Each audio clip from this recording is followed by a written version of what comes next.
Welcome, everyone. My name is Eric Johnson. I'm the lead research analyst for the Cloud Security Alliance for the Zero Trust Working Group. We're here today to talk about our Zero Trust guidance for IoT that was recently released in late May. This follows on a series of research guidance documentation and presentations and events that we've been hosting in the Zero Trust space with a lot of good guidance and input from our executive steering group lead, John Kindervag. And we've been focusing a lot on the 5-step implementation process so providing practical guidance for implementing Zero Trust in different scenarios and use cases. And with that, I'd like to turn it over to Srinivas Akella, Aditya Sood, and John Kindervag to talk about the recent research. Thank you, Eric. And good morning, everyone. Welcome to our fireside chat on the newly published Zero Trust Guidance for IoT document. This document serves as a comprehensive and practical guide for effectively implementing Zero Trust principles within IoT environment. While primarily focused on enterprises, its organizational structure is adaptable to specialized use cases too. However, where specific guidelines are required for areas, for example, like OT, those have already been provided in separate documents as needed, and more will come as needed. Let me share my screen. The research is available on the cloudsecurityalliance.org page at the following links provided, and the presentation is available there too. However, you can always go to the cloudsecurityalliance.org page, go to the research section, and you will see this document, its introduction, and the presentation there. Without further ado, let me start introducing the speakers and the authors of this publication, as well as our distinguished chief guest, John Kindervag. John, he's the visionary behind Zero Trust. He requires no introduction, given his extensive contributions and numerous articles on this subject. John, welcome. Can you please share a few words about yourself? Thank you very much, Srini. I'm excited to be here. I'm, of course, the person who created Zero Trust when I was at Forrester, and I've been kind of the chief, person trying to take Zero Trust to the rest of the world. And I'm excited to be here working with Cloud Security Alliance because the Cloud Security Alliance is messaging this really, really well to the entire world. So it's a wonderful opportunity to get to be involved in the Zero Trust working group that we're doing and working with folks like you who come from all over the world and volunteer their time to help make the world a little bit better every day.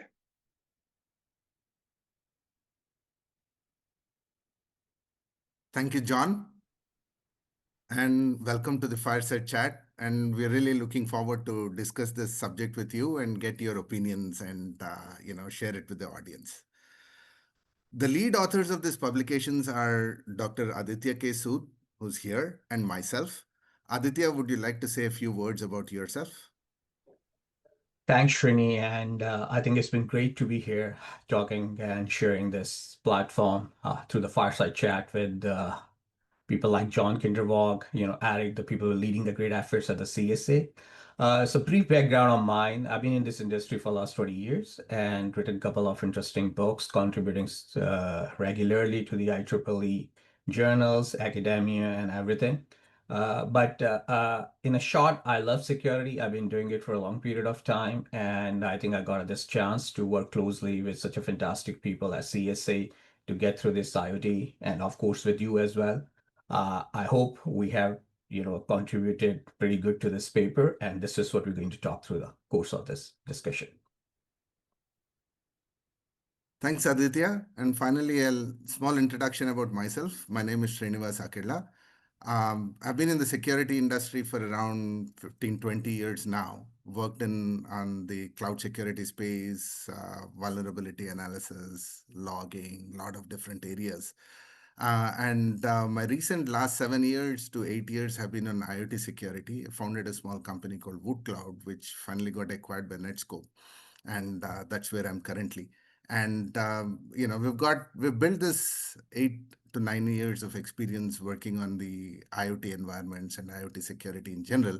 And thus, when the opportunity came to contribute and work with Cloud Security Alliance on this subject of providing guidelines for IoT security, especially on zero trust, which is one of I think it's really visionary, this concept of zero trust and how it can impact security decisions that are taken by organizations. It's really exciting, and I just jumped in to contribute.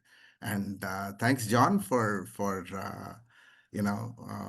this wonderful area that you have created, and for the chance to contribute in this. And thanks, Eric, for the opportunity to participate along with CSA on this. So without, let's jump to the next section. That is get John involved in answering some of the questions that come, to people through the course of reading this document. The first is, why zero trust document or guidelines for IoT? Why do we need it? What are the unique challenges that zero trust, IoT bring when applying zero trust model to it?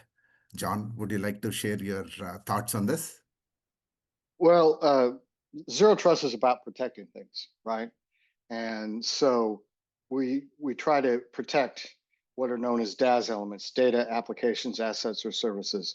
An IoT device is a type of asset, and if it's sensitive enough, it needs to go in a zero trust environment to make sure that it functions correctly.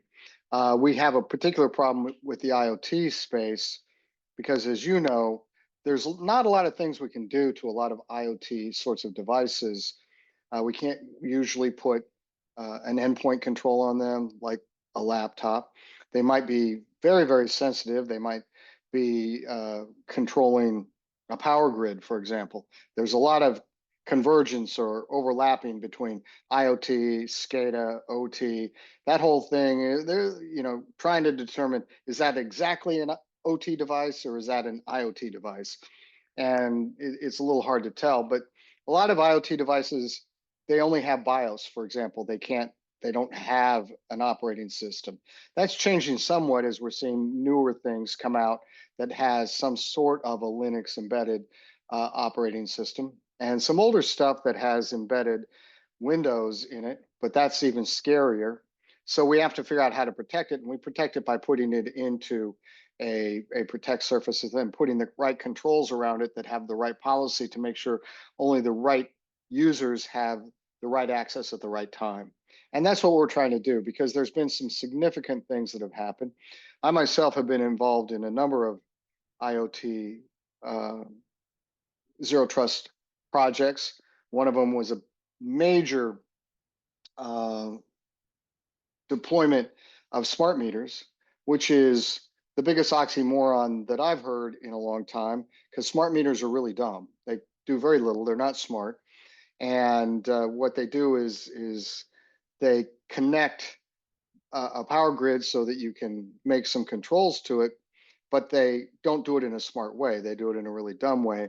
And where I was working, we realized that the smart meters that we were using, we couldn't put anything on it. The only thing that could be put on it was an X509 certificate, and they came default with like 10 X509 certificates on it, which is what you would use to set up a TLS session. And we couldn't even figure out what those were for. And so it was pretty frightening. And we ended up, oddly enough, determining that the protect surface in this case needed to be the system that controlled and got telemetry from the smart meters, because we were very worried about the smart meters attacking the power grid.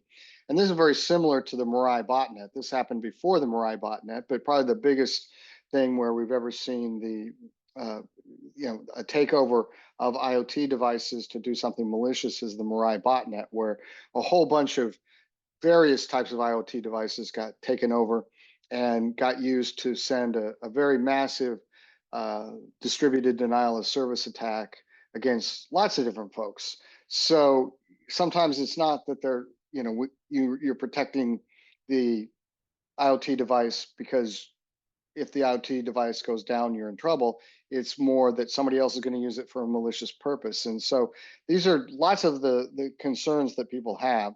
And then you see other things that are generally considered IoT devices, like the centrifuges in Iran that were taken down by the Stuxnet attack. And that was a beautiful, gorgeous attack.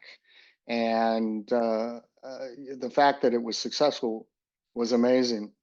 And, we could spend hours and hours talking about just that one attack. But it's just another example of something that people didn't think, how would you attack that? Nobody's going to attack that, and yet it got attacked. So, and that was even air gapped. So it's an even more fascinating thing. But these devices run everything in our homes, in our businesses. You could say that your card key entry to your doors at your office is an IoT device. You could say that your cameras, your surveillance cameras are of course an IoT device. We've seen attacks against surveillance cameras. What if you take surveillance cameras down to commit a physical crime? So there's a whole lot of things that are involved in looking at this space. Thanks, John. Definitely. Aditya, would you like to say something about the anatomy of IoT attacks as well as the challenges Yeah, that you absolutely. have seen? Yeah, I think John has touched on several interesting artifacts here, but I will try to cover a few more. I think one of the most important aspect of when we are designing, IoT devices, like the concept of secure by default, right? That is also a very interesting aspect where people, administrators, users made a lot of mistakes when they deploy these kind of IoT devices in the wild. It's a shared responsibility model that is played with these IoT devices, because the people who are designing these devices, they're saying, while configuration, you should go ahead and build secure posture of your device. But education, learning is also an issue on the other side as well, because people deploy these things without reading the proper documentation. Several administrators made this kind of mistake, and I think that's where the catch-22 situation is. In addition to that, as John also highlighted, like, if you look at from the design perspective, there are not enough enhancements can be made down the lane. For example, he gave the example of the certificates, right? So considering the secure design posture, I think we need extensibility and enhancement need to be made in these IoT devices during the deployments as well, which is not possible considering the way these IoT devices are designed. In addition to that, I want to talk about IoT device weaponization. That is a very, very interesting aspect when it comes to the designing security and understanding the attack surface. But here we'll be focusing more on the protect surface down the lane, considering we're talking about zero trust. So what happened in these cases, attackers go after exploiting these IoT systems in the wild. And the idea is to build a kind of IoT botnet, which is basically compromising several set of IoT devices and then harnessing the power of those IoT devices in a collective framework to attack certain set of targets, right? So I personally call it as, it's a transforming those compromised IoT devices into a IoT attack launchpad. It could be using those devices, they can target more IoT devices, but they can also go pretty broad on the internet, right? But again, you see, it's a beautiful play of complete spoofing, right? Because you can't attribute who's the attacker behind it, because the attacks are being launched from the compromised IoT devices. So that is there, and I would stop by here. And so I just want to ask you what you think in this regard as well. Definitely. IoT is a challenge, right? It introduces a lot of challenges for the security, implementing security posture inside the organization. Therefore, what we have done in this document, essentially, to cover this, is firstly get an understanding of categories of IoT, its application domains and protocols, right? Then also understand that all the IoT used inside an organization is not equally important to the organization, right? Therefore, it reduces the space of where you need to be really uh, focus your resources onto implementing zero trust, and for the rest, blanket block, right? understand the unique challenges of implementing zero trust for IoT, and of course, like analyze the anatomy of a real world IoT exploit that we have done, which showcases the importance of understanding what challenges these IoT devices bring to the organization, and thus building security around them. That's fantastic response, Sri. And I think at this point of time, we have learned some really interesting feedback from what John provided and what you have shared. Now, let's just shift gears and talk about the context of this document. John, this is a question for you. How should organization approach zero trust for devices that are often headless, embedded, or intermittently connected? So, what are your thought process in this regard? Is how should organization go after solving this problem? Well, the first thing you do, you're going through the 5-step model all the time, right? So that's the key. So you have to understand that these are have to be in a protect surface. Now, how you get them in there and what controls you're going to use, you're going to determine much later. So that's why you have to first know what you need to protect. So if it's wireless cameras, that's one thing. If it's something else, whatever it is, you figure that out. And then, for example, in the illustration I gave of the smart meters, we had to figure out what the protect surface was. And originally we thought we would be protecting the smart meters. And we realized, hey, there were millions of them. There was actually no way to protect them. So we realized that the thing that had to be protected was the management system at the power company. And so we determined that needed to be the protect surface, right? That system, that whole system. And then step 2, you map the transaction flows. How does the system work together as a system? If you don't understand that, if you don't have a map where you can see and visualize and have visibility into how everything is connecting, you're just flying blind. And if you've ever flown a plane, like there's a time when you're flying a plane and you're doing flight lessons and they put a hood over your head, and it's the first time you've ever flown with instruments. And so you've never done this before and you're flying the plane. How do you think you're doing? I think I'm doing great. And then they take the hood off and you're tilted like 80 degrees. And what happened there? Well, because you didn't have any visibility, and so you didn't know how to read the instruments. You were trying to listen to your body, but your body was all discombobulated because of the lack of visibility, and so you almost had the plane upside down. That happened to me a couple times. And so you got to have visibility. You got to have a map. And then after that, you'll determine what is the right technology that you are going to use to protect that. A lot of people, and I'm seeing this more and more, people are trying to create architectures that they can just plug and play. And that will never work because every zero trust environment is tailor-made or bespoke for the protect surface. It just has to be that way. It's like a suit, right? If you want a good fitting suit, you have it custom made. And so, you're going through the same steps when you have a suit. You're getting measured for it. Then you put it on with a trial fitting, and then they hem it up, and then you get it tailored, and then over time you get it altered. Same thing happens in zero trust. So step 3 is the architecture. It cannot be step 1. I'm seeing more and more people wanting it to be step 1 because that's easy. I just change the IP addresses. I just plug and play. It's like Legos. No, it's not. And also, that's the way we always did it in the 90s. Right? We had reference architecture, so we should have reference architectures. That assumption doesn't work in cybersecurity. It might have, kind of worked okay in networking when all we had to do was pass packets, because that's really easy. But cybersecurity is orders of magnitude more difficult. And so then step 4 is defining policy. The reason we have controls and products is to enforce policy. That is the only reason they exist. And policy is binary. All you can do is allow or deny. That is it.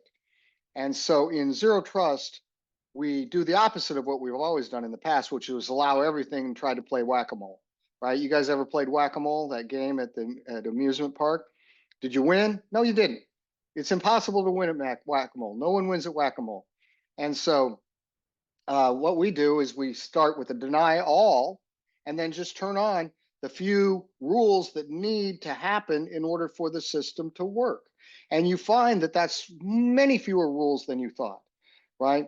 So, I know of a company that has 4 million firewall rules. Well, that just means that they don't have a firewall, right? It's so open. It's the Swiss cheese of firewall. And so you then control that policy, and then the fifth step is you monitor and maintain, where you take all the telemetry being generated and use it to re-inject it back into the system so you make it better and better. This is the concept of anti-fragility, which I've been talking about and writing about for a long time. The idea that you can make a system better and better when it's stressed. So the great example is your body. When you want to get in shape, lose a few pounds, you restrict calories. That's a stressor. You exercise. That's a stressor. Arnold Schwarzenegger got strong not by, lying on the couch and watching TV, but by lifting heavy weights, which stressed his muscles out, actually put micro tears in them. They healed. And when they healed, they got stronger and stronger and stronger. It's known as the general adaptive syndrome. We can apply that GAS kind of thinking to cybersecurity using the data that we get from the stressors that hit us. So when an attack hits us, that's not always bad. That gives us a lot of data that we can use to make the system better. And we hope that because it's in a zero trust environment, nothing bad did happen if we had our policies done correctly. Fantastic points, John. Really, really good to know about it. Shri, your thoughts on this spot? I think there's no other person who can better explain this than John, and I'll just leave it with what John has said. And yeah, no comments from me on this topic. It's Absolutely. Yeah, I think I just read a one point to it, like the document provides a very structured framework for based on what has been, instituted through a zero trust as a 5 pillars. Yeah, let's move forward. So yeah, I mean, we discussed on several interesting, points here. Let's just, talk a little bit more about, the step one, defining protect surface, right? So Shri, can you start with it? And, John can add more to it later on. Sure. Yeah. John, if you don't mind, I'll share a small slide, right? I've been waiting for it. Come on, bring it on. There we go. So can you see my screen? Just give me 1 second. Here we go. Share. So in the document, right, we've covered the protect surface pretty extensively, and this forms the framework on which the entire document is based on. The first thing that we need is to develop really strong, deep visibility, right? Without which, if you don't know what is there, if you don't have a context of what you have, it's really very hard to protect it. So the knowledge is the key. You need to get a deep visibility of IoT. Second is understand for each of these IoT that you own, that the visibility has brought out, that is existing in your organization. You need to understand who owns it. Does the organization own it? Do the employees bring in? Do the contractors bring in? Get a lot of deep context on it. And not only that, next is to understand the authentication mechanisms and invest in devices with better authentication mechanisms, because this really helps in making sure that the hackers don't have an easy way of getting into these devices and thus getting into the organization. The third is to develop really strong asset management, right? The asset management includes lifecycle management, getting really good handle about who owns these devices, how long have been there, what is their life cycle, any prior attacks on these, like really get really good quality information on each one of these devices that are sitting in your organization and in your network, and also maintain this information about the devices. And finally, the takeaway from this section is to effectively manage the vast number of IoT devices. We're suggesting that the organizations bucket them into high criticality, medium criticality, and low criticality protect surfaces. This categorization effectively simplifies ZT implementation by allowing you to define focused really focus your protection strategies for each one of these buckets. The idea is not to limit you to these three buckets, but you can add additional buckets as needed. As John has said, it's a bespoke suit. It's not a store-bought suit. You need to customize it to your organization by adding any additional buckets as needed. So this streamlined approach, we feel, facilitates a successful implementation of a ZT architecture. With this, John, I ask you to, provide more guidance and comments on this. Well, I mean, the thing about a protect surface is if you it gives you that first knowledge of what you're trying to accomplish, right? And so I remember talking to a customer in London, a CIO, and he said, as he learned about it, he said, "Oh, I see what our problem was. We didn't even know what we were trying to do. We didn't even know why we were doing stuff. Somebody convinced us to deploy a technology. We had bought a technology. We'd spent millions of pounds on the technology. It was ineffective, but it was ineffective not necessarily because the technology was bad, but because we didn't know what to do with it. And this is a fundamental problem. People think that things are automagical, right? And they're not. You have to know what you're going to do with it. I could buy a vacuum cleaner, but if I don't know that the purpose of it is to vacuum the floor, and I look at it and go, why aren't you doing something? It's just going to sit there, right? I have to be involved in the process of vacuuming, or actually I have a Roomba now, so I have to hit my button on my phone and go vacuum, which is pretty cool, right? But now that's an IoT device. Think about it. So it's crazy how this is proliferating. Yeah, that's really good. I just want to add quick 2 points to it because I think that's so very important for our audience to, differentiate it. And I think John has covered multiple times that earlier as well. I think with the instantiation of the protect surface, the problem space has been transformed from focusing on attack surface to the protect surface. Like we are going after securing macro perimeter to the now securing micro perimeter.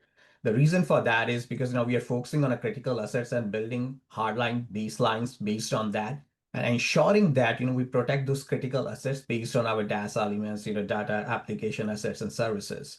But in the context of attack surface, we always have this problem, which is like I got a pretty much high-end in scenario where we figure out every single entry point, defining attack paths on that. It's not a feasible scenario in a short period of time, considering the way money is involved, the way businesses are work, right?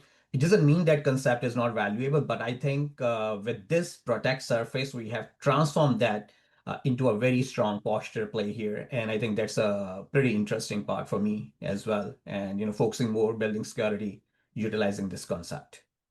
Yeah, and a friend of mine, retired Brigadier General Greg Toohill, who was the first head of CISA, and after that, he is now the head of CERT at Carnegie Mellon. So who gives us all the vulnerabilities every week.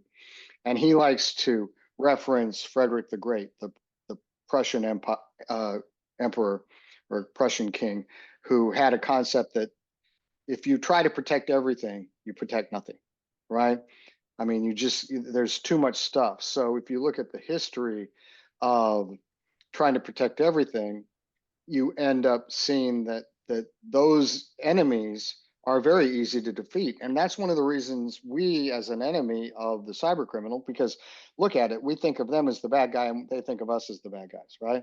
And so when they're trying to defeat us as their enemy from getting whatever they want from us, our intellectual property, our data to monetize, they want to bring us down because they just don't like us, whatever the things are, as they're looking at us from a cyber war perspective, the more they can get us spread out, the thinner our lines are, right?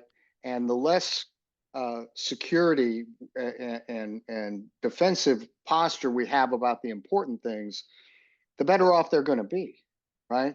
So if your lines are too thin, it's easy for the enemy to penetrate those lines. If you have a good solid defense against something that you're really trying to protect, then it's much harder for them to deal with that. And we have a huge advantage in cyber war over kinetic warfare because,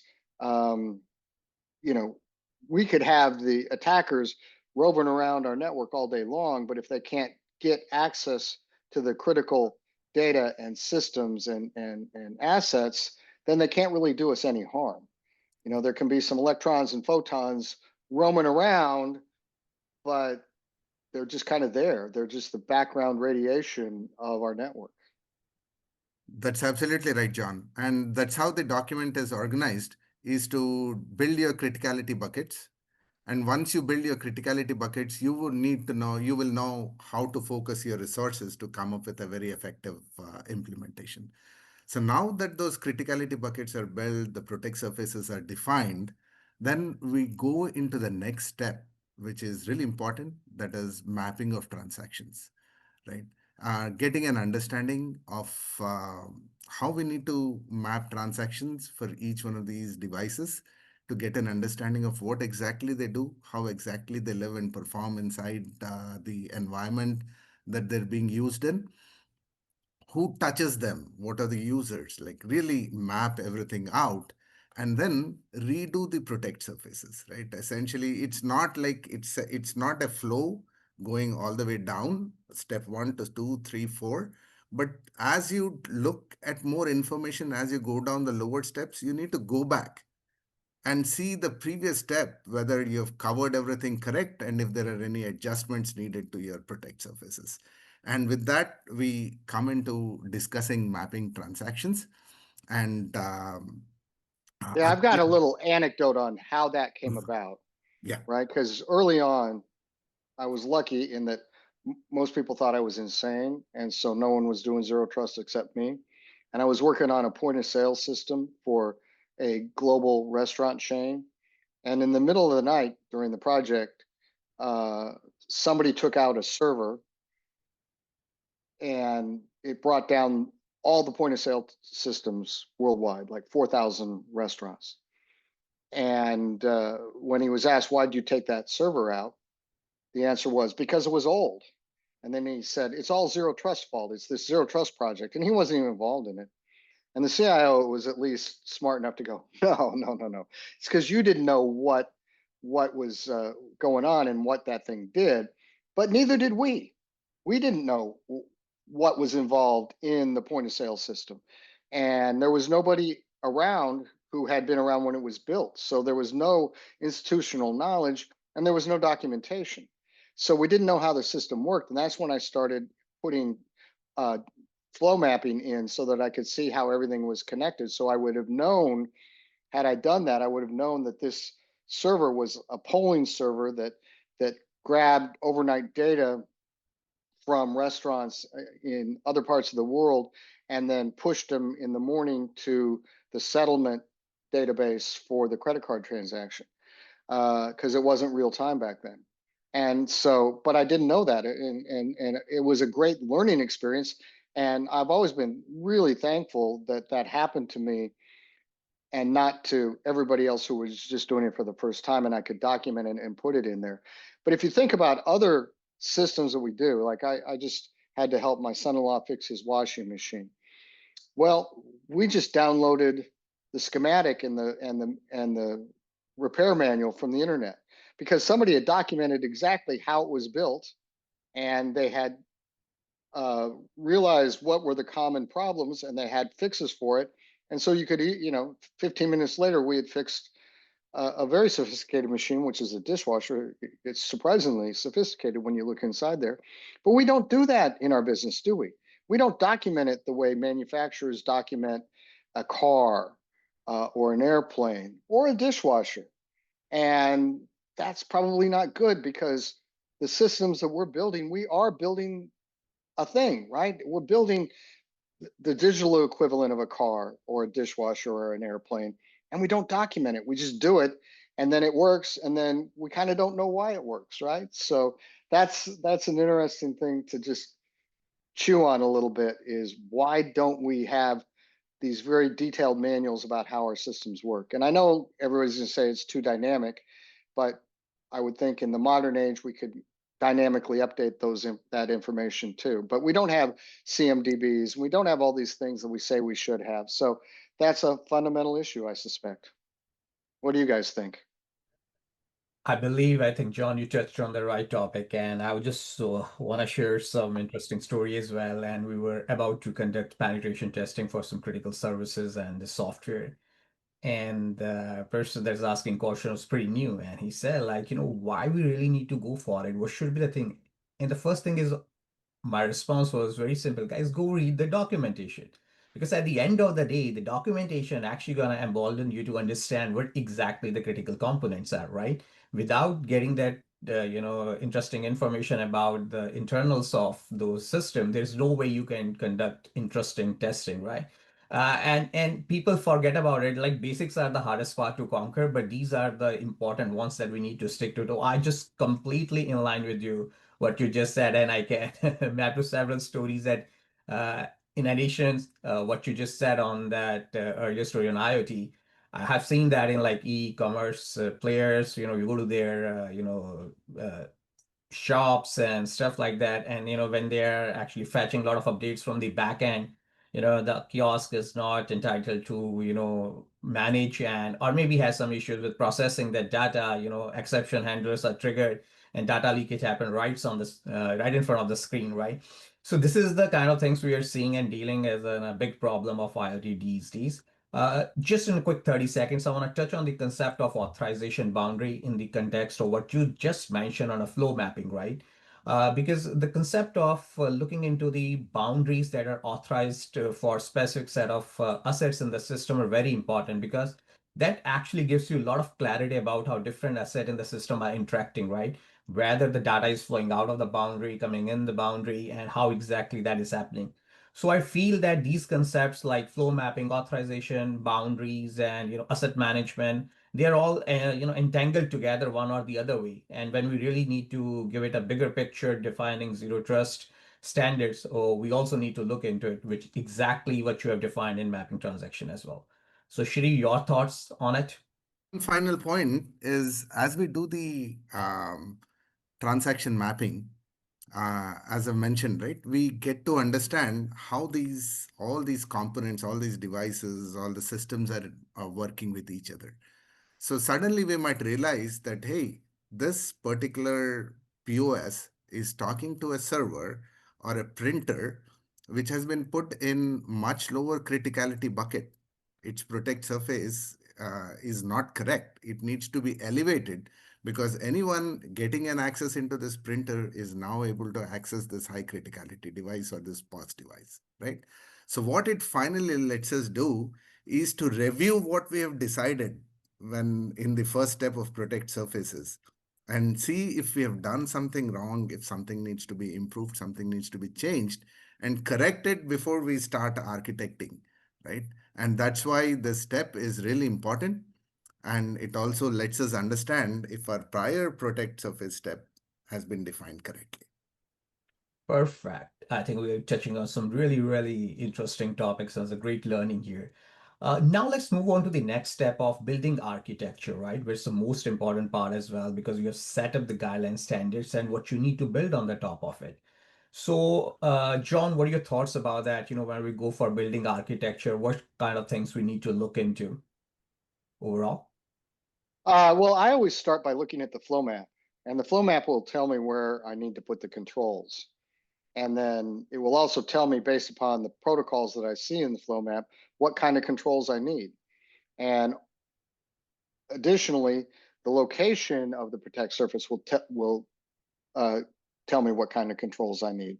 So I'm going to need different controls for something that's on premise, that I can't put an agent on, or if it's a server that I can put an agent on, or if it's in the cloud that needs a specific cloud-based solution, or different things that I look at. So I think in flows anyway, just in general. So I'm in my mind think about, how does a packet go from a user, malicious or not, to get to the particular resource, and where would be the good places to interrogate that packet to make sure that it's the proper packet in the proper place. And so additionally, I try to put my controls as close as possible to the protect surface, because that gives me the most amount of visibility. The farther I get a control away from the protect surface, the more I create a secondary attack surface, and we call this the internal network, but I create a place where the attacker can hang out and where dwell time happens. Dwell time happens because we don't have visibility, and we don't have visibility because we don't have the controls in the right place. They're not adjacent to the protect surface. So if I have my controls adjacent to the protect surface, I see all of the traffic moving to and from the protect surface. So it's impossible to have that kind of dwell time, at least dwell time that's accessing a protect surface, right? There could be somebody lurking in the network, but it's just not doing anything. It can't do anything. It can't move. It can't go to something that is actually important. And so that's typically how I do it. And then I think zero trust should not force you to go down a product line, right? And we all work for vendors and stuff, and we all want our vendors to be successful, and I get that. And of course, vendors are very necessary because they give us the controls that enforce the policy and all that kind of stuff. So the ecosystem is very important. But at the same time, there's no prescriptives in zero trust that say you have to use this kind of control or that kind of control. And so when you see a vendor, whether it's the company I work for or the company Shri works for, saying that zero trust doesn't work unless you have us, that's not true, right? I would say zero trust doesn't work unless you do some of the functionality that our companies do, right? But we're looking at functionality, not products. And so always look at objectives before products. Does that make sense? Yeah, that's some really, really neat points, John. This spree learning it actually enhances the learning curve as well. I quickly add one point to it, and then I pull in Shri because I know he's gonna be dying to talk about IoT maturity model. So in this part, like while building architecture as a part of our document, we have actually provided a lot of interesting scenarios where you actually incorporate different standards like NIST, CISA, and build your maturity model based on that. So I'll take a step Oh, back. let's back up. Let's back up.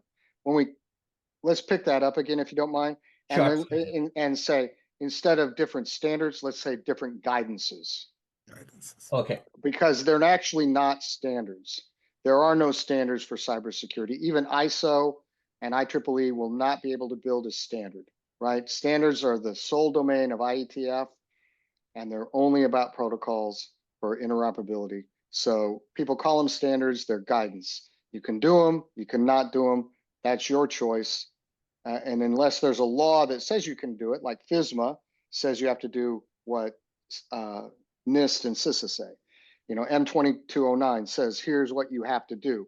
That's a legal framework, but it only applies to U.S. civilian government agencies. And I think that that's important to speak to. So if we can go back and instead of call it a standard, call it a guidance, that would be helpful to me. And I think it's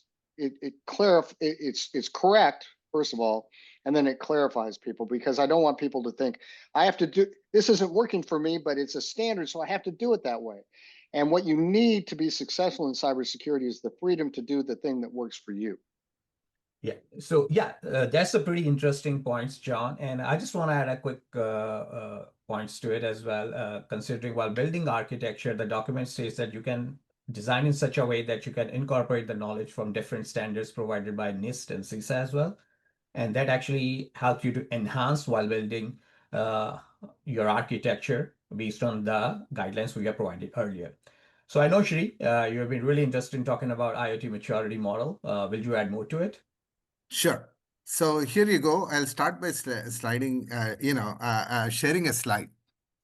So this builds upon the topics that John and you have covered. We've packaged it like this about building an architecture for for implementing zero trust for IoT. So we put all the devices, all the application, all the users there in the zero trust zone. Nothing there is trusted. Nothing there is ever trusted. That's the principle of zero trust, right? And then on the other side, your entire organizational power to protect against, what these devices do, what these applications do, what these users do in the zero trust zone is your budget. And inside this budget, you can break it down into two sets. One is resources, the other one is controls. The resources are the tool sets you acquire and the people who operate these tool sets, right? And that's your resources section. And the controls are the policies you'll implement in the next step and the compliance guidelines. So these are the guidelines, right? So NIST can provide you some guidelines. CISA has provided you some guidelines. You have some specific compliance needs based on the activity your organization is performing. That is, therein comes your HIPAA, or you have FedRAMP, and all of these various things that you need to follow. You need to um, protect yourself and your organization, right? So that's how we've divided into resources and into controls. And this is where your bucketing of these devices into these criticality areas, into criticality buckets really helps you, right? Is you go into this high criticality bucket and all the devices, applications, and the users there, you give them the biggest set of resources you can budget, and you provide really nuanced access control, monitor every flow, monitor as close to the protect surface as possible. Really focus your attention, focus your resources, and focus your controls on protecting the high criticality. And then when you move to the medium criticality, you can do lesser resource allocation. But this needs to be balanced with broader controls, denying access, right? Here is the importance, right? You deny. Deny is the primary weapon of zero trust. So you have lesser resource allocation, but you have broader set of controls that are denying access. And finally, as you move to low criticality bucket, you can do the minimum set of resource allocation, but then you balance it with blanket broad controls denying access. And thus you can come up with building an architecture, productizing your architecture to safeguarding your device and building an effective zero trust implementation. So far, so good, John and Aditya. Yes, pretty good from my side. I liked the comment a lot that the deny policy is a weapon, and I Yep. kind of really hadn't thought about it yet, but it's a big cudgel that you hit the packet over the head with and say, "Bam, get out of here," you know. So you know, the only good bad packet is a dead bad packet, right? That's it. Yeah. Anything that doesn't touch your network doesn't bother you. Right? Deny, deny, deny. Right. And therein the next step about building architecture is a concept that Aditya has again mentioned, right? Is the maturity model, right? So you really need to understand, by the guidelines that these organizations have given, like CISA has a maturity model, NIST have maturity models, right? Especially we focused on the CISA's maturity model. So by the guidelines that CISA has given, where do you stand in your current implementation, right? Where does your organization stand as to how mature you are in being able to implement an effective zero trust architecture, right? So that's really important to get an understanding of that at the architecture stage itself before you start setting up controls and all that kind of stuff, is to get a clear picture of your current maturity model, and then what steps, where do you want to be? Do you want to be at optimal? Do you want to be, which maturity level are you aiming for? That will give you a really good idea of how you can go about architecting, setting up your controls, and setting up your maintenance and monitoring modes to get effective zero trust implementation. To this extent, we looked at CISA guidelines and found that CISA guidelines were very generic And we wanted to tune it to make sure that it is applicable towards IoT, because IoT, as we know, have certain different challenges, different ways we need to do to effectively implement zero trust. So what we have done is we've provided a maturity model to translate the CISA guidelines into the guidelines that are applicable for IoT, and providing information as to what steps they need to take to move between these various maturity levels. No, that's pretty interesting point, Sri, that you've covered, and I think our listeners and audience gonna learn a lot from it as well, based on the stand that has been set up by John. So let's move on to the next step of policy framework. Like we want to create some policies because we have gone through defining protect surface, mapping transactions, building architecture, and now of course policies. So considering that, John, what are your thought process on that, when we're going for the step 4, creating policies? So how should we look at how should administrators or security practitioners gonna take a look into it while defining policies for zero trust? Yeah, there's a a concept in zero trust for policy writing called the Kipling method. We've talked about this in the past. It comes from a poem by Rudyard Kipling. Yep. I keep 6 honest serving men. They taught me all I knew. Their names were what and when and where and how and where, how and when and who, something like that. Don't think I got it exactly right, but it's early in the morning. But Kipling, the poet and the novelist, he wrote the Jungle Book. Look for the bare necessities, right? He wrote the Jungle Book and some other things. He gave us who, what, when, where, why, and how. And so when I was creating a policy construct idea, I needed something that worked everywhere in the world, that crossed all languages, all cultures, all borders. And I found that pretty much everybody I've talked to understands who, what, when, where, why, and how. So if we take it as a policy construct, we can make it very easy for people to understand how to write policy. We can actually create it in a grid, and we can say for a particular protect surface, right? Who, right? This is kind of the identity portion of it. Who should have access via what application? Because it's always being accessed by an application. When should that be done? So and one of the things we do is we turn on the rule, and it's 24/7, and it never turns off, and we never get rid of the rule. So once a rule goes in, we don't have a process for turning it off because no one's using it or that person left. So that leaves a lot of vulnerabilities. So we need to shut down rules dynamically and automatically for when people aren't normally using them. And we can look at the baseline and say, John normally uses his computer 9 a.m. to 5 p.m. Central Daylight Time when he's in Dallas. Okay, great. So the rules that allow him to access these certain resources are only valid during those times. And the rest of the time, it just turns off.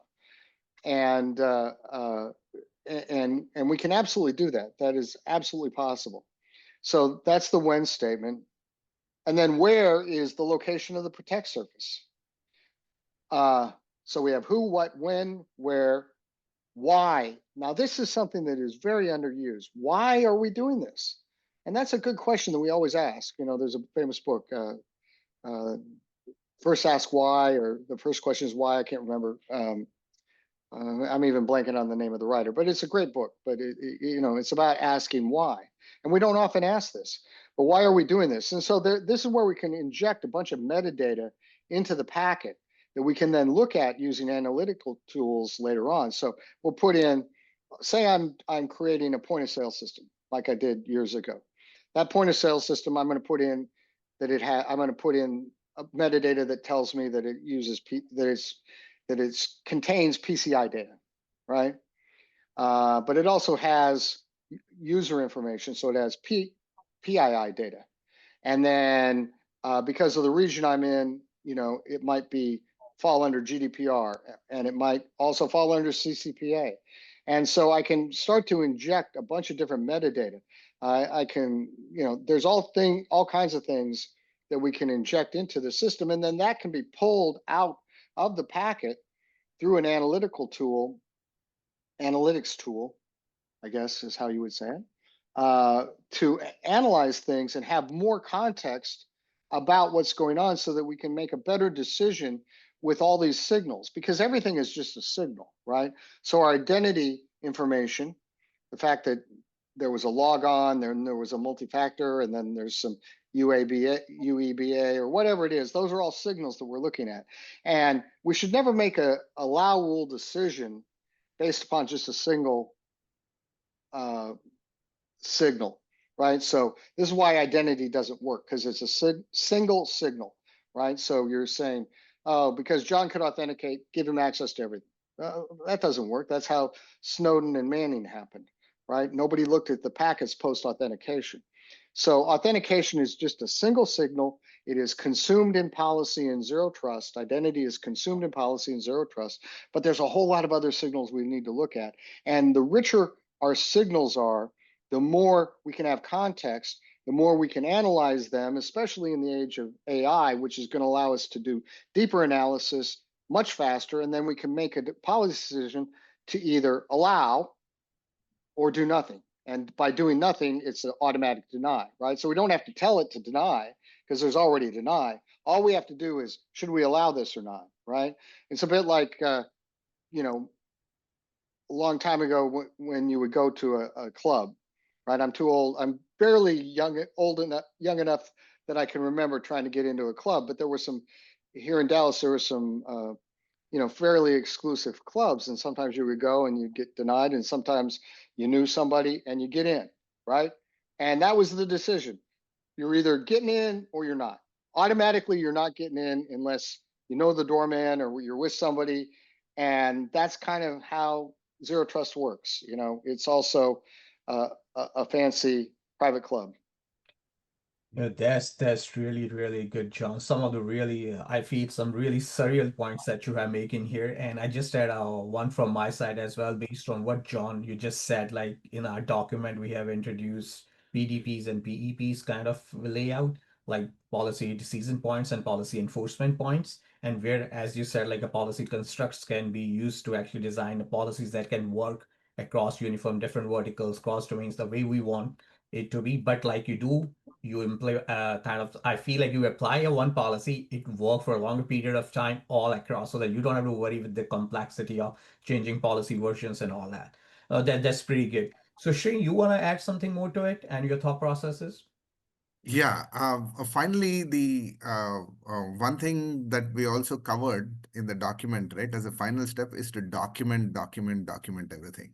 It's really important to document and sign off on the policies and the controls that you have set up. This documentation helps the next section, which is the maintenance and monitoring section, where you can do periodic review of these documented policies and decide what needs to change and what doesn't. And it gives you a really good documentations, like gives you a really good measurement metric on which you can next do your final step 5, which is the monitoring and maintain step. So with this, let's go into the monitor and maintain section, wherein there is a lot of things that we can cover. There are a lot of tool sets. There is a lot of real-time activity, quarantining, isolation, alerting, forensic capture, patching workflows, red team testing of the architecture and the controls that have been built. So monitoring and maintenance is really important, and I think this is the continuous step, right? It's a step that never stops. It's a step that is day to day performed. And John would love to get your opinion on how the monitoring and maintain step need to be looked at. Yeah, so I kind of mentioned it in the last section where we're taking all this telemetry and re-injecting it into the system to both make a decision on whether to allow it or not, and then to make to get information to make all other parts of the system better. So it may help us understand that we need to refine the size of the protect surface, make it larger, smaller, bring other systems into that protect surface, or take systems out of that protect surface. It might tell us how to refine policy. It might tell us, oh, we really need a control in this particular place because of how the traffic is flowing and the information we're seeing. So it continuously gives us visibility. It gives us, you know, the insight that we need to make good decisions. And it will become automated over time. You know, recently I got an opportunity to give a speech at Bletchley Park outside of London, just north of London. And Bletchley Park is where the analog computer was built by a team led by Alan Turing to defeat the Nazi Enigma code. And there's a very famous popular movie about it called The Imitation Game. And in The Imitation Game, the character of Alan Turing says, what if only a machine can defeat another machine? And I would argue that our adversaries are highly automated, much more automated than we are. And we need to build machines that defeat the machines. So we need to take the human element out of it, and we need to automate it so that there's with AI and deep analytics, we can have confidence that we can make a rule or enforce a rule without human intervention. And this works in other parts of our lives. For example, you drive a car that has an airbag. And imagine if you were trying to deploy that airbag the same way you do change management, right? You would be dead, wouldn't you? So you can't have human intervention in deploying an airbag. It just has to be automatic or it's never going to work. It has to take a signal from some sort of crash sensor, and it says this has reached a certain number of foot-pounds or whatever it is. I'm not an engineer, an automotive engineer on that, but there's various sensors in the bumpers and various things, and if those sensors reach a threshold, then the airbag deploys. And in the same way, we should have systems that if there is a threshold, we automatically do X to a packet, and then we tell you that we did X. In the same way, you kind of learn that the airbag went off when it hits you in the face, right? And so you don't have to make a decision, oh, I think I'm about to crash and hit the airbag, because the reality is most crashes happen and you don't know you crashed until after it's over with, right? And I think that's a very similar way in which cybersecurity happens. We don't really know that the attack happened until, we're trying to pull ourselves out of the wreck. Yeah, this fantastic to know about your perspective on this front. So as I said, under the step 5 monitor and maintain scenarios. So once we have applied policies in the document, we have provided a very structured approach of how you can actually deploy, monitor, and maintenance controls, and that's very much important. One of the point I want to highlight here is that the idea is to understand the deviations that are being introducing in the system because of the different actions that are being performed by various users or various entities. So we want to see that those actions are being mapped, and we want to check what kind of policies that we have deployed in the context of zero trust, what deviations have been introduced, and how we really need to take care of those deviations in further enhancing the controls.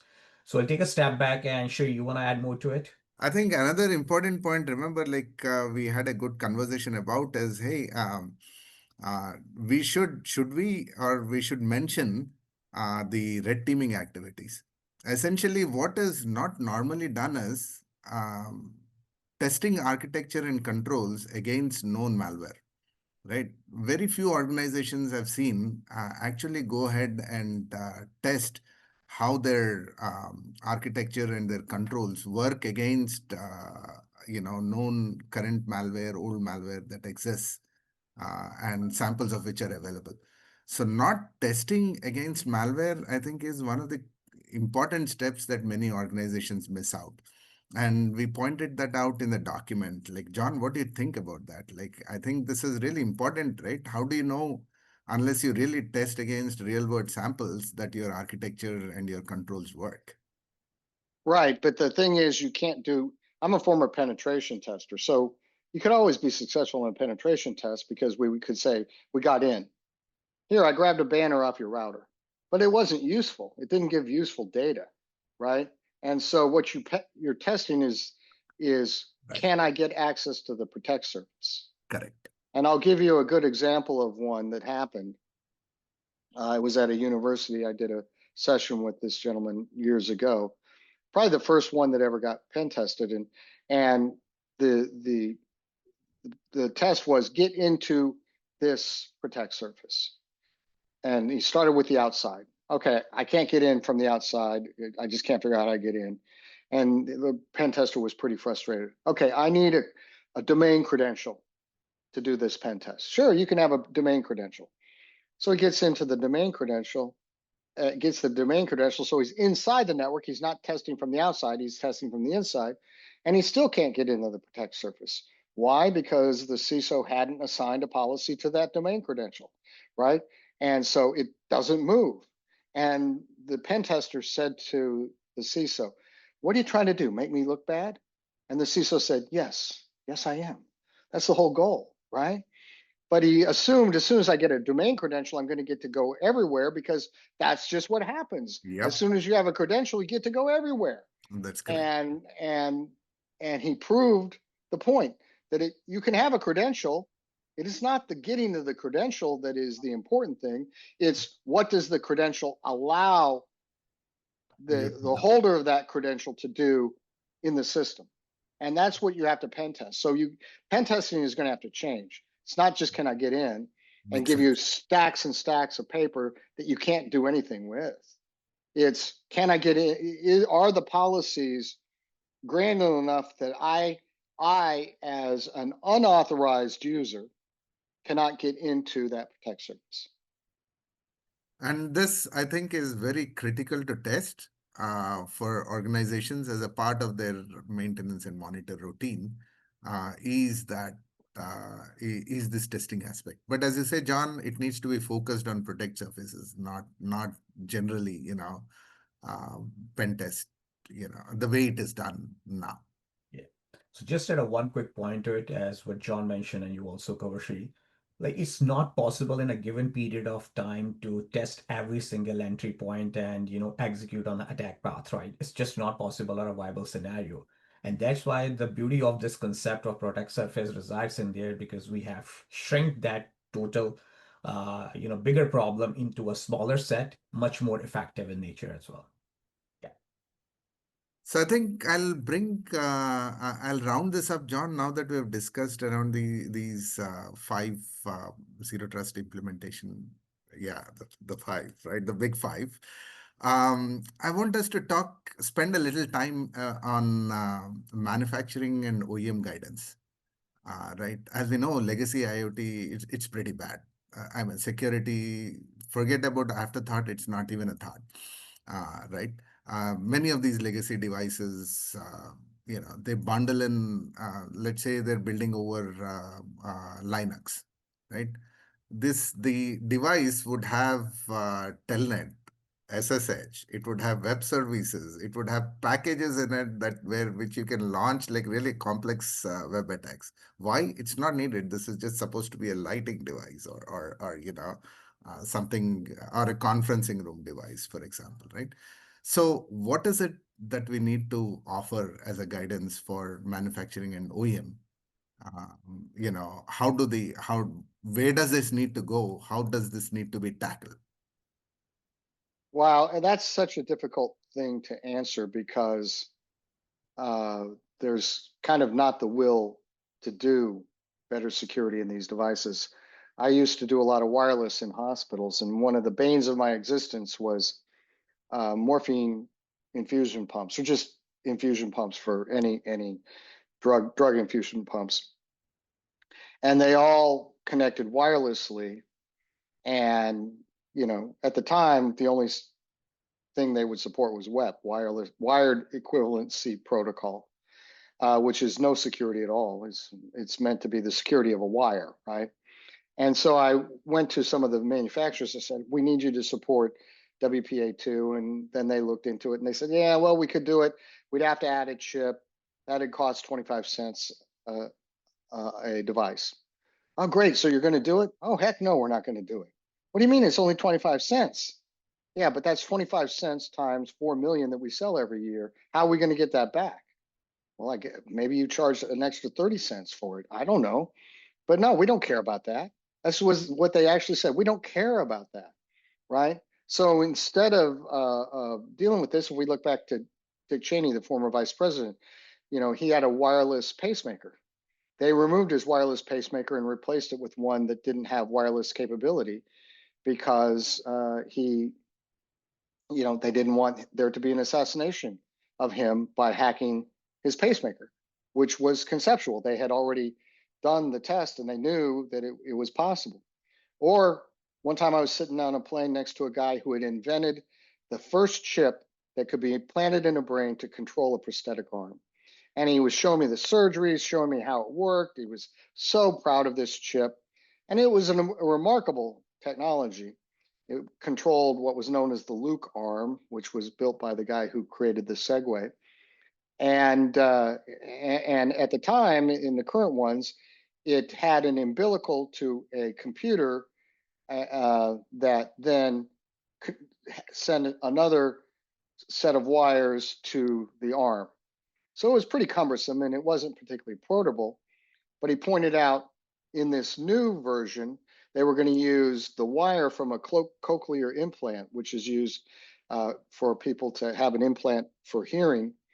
And they were going to use that same technology and attach it to the chip, and then it would be wireless and it would be completely controlled wireless. And I said, well, I'm a cybersecurity guy. What are you doing to secure that?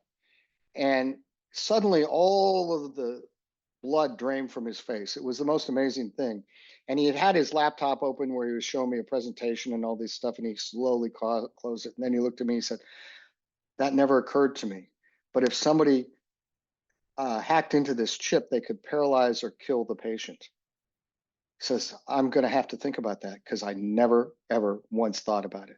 Because he was so excited about what it was going to do for the benefit of the world that he didn't think what would happen when people who had evil intent found out about it. And that occurrence, literally, I swear, it just drained the life out of his face.